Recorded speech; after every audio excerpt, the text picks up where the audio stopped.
त्याच्यानंतर गाडीचं पण काही केलं नव्हतं. पण त्याच्यामध्ये अशी सूचना होती की गाडी पण अवेलेबल नव्हती, पण त्याच्यामध्ये नागोट्यामध्ये ॲम्ब्युलन्सवाला आला, त्याच्यामध्ये 2 तास लागणार होते मला यायला. 100% होता पाय वाचला नव्हता माझा, पण देवाच्या कृपा आणि आशीर्वादाने डॉक्टर इंजेक्शन माझ्या पाठीशी आयुष्यभर उभे राहिले आणि मी बॅग पण राहिला होता, शरीर पण राहिले आणि त्यांच्या सल्ल्याने मी अजून सेफ्टी नहीं होने की वजह से गिर गया, तो मेरे साइड में पैर में सर में और पैर में इंजरी हो गई थी, पैर की हड्डी टूट गई थी।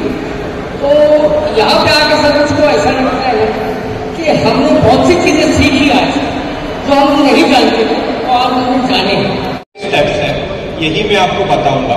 अपने हाथों से ही हम किसी की जान कैसे बचा सकते हैं ये अब हम देखने वाले हैं। तो सबसे पहला स्टेप है सीन सेफ्टी।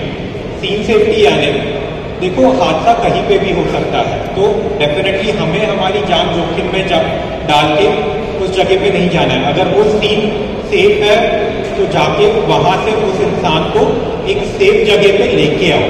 सीन सेफ नहीं है तो सेफ जगह पे सबसे पहले मरीज को लेके आना है। सपोज मिक्सर ग्राइंडर उस समय कोई उंगली आ गई और वो क्रश हो गई, आप उस पार्ट को भी लेके आए, चाहे वो उंगली वापस हम ना जोड़ पाए, बट उस जो पार्ट है उसका कुछ हिस्सा हम लेके वापस से उंगली की लेंथ पहुंचाने का ट्राय कर सकते हैं। पण जेव्हा अपघात होतो त्यावेळेस अपघात झाल्यावरती जो माणसाचा अपघात होतो तो माणूस लवकरात लवकर कसा हॉस्पिटलमध्ये जाईल याचे कार्य करणे खूप महत्त्वाचे असते। त्या स्पॉटवरती असतात आमचे अंमलदार असतात किंवा पब्लिक असतात, सामाजिक कार्यकर्ते असतात। अशा लोकांनी आपल्या जवळचं हॉस्पिटल किंवा ॲम्ब्युलन्सचा नंबर असतो आपल्याकडे, ॲम्ब्युलन्सला फोन करून बोलवणे, तो लवकरात लवकर हॉस्पिटलला पोहोचवणे।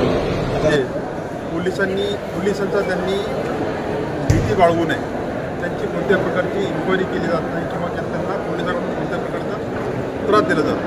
दीपावलीच्या 2025च्या अनुषंगाने मी सर्व नागरिकांना आमच्या पोलीस खात्यातर्फे शुभेच्छा व्यक्त करतो की फटाके क्रॅकर्स जे तुम्ही वाजवताय त्याचा योग्यरीतीने वापर करावा, काळजी घ्यावी। जय हिंद, जय महाराष्ट्र।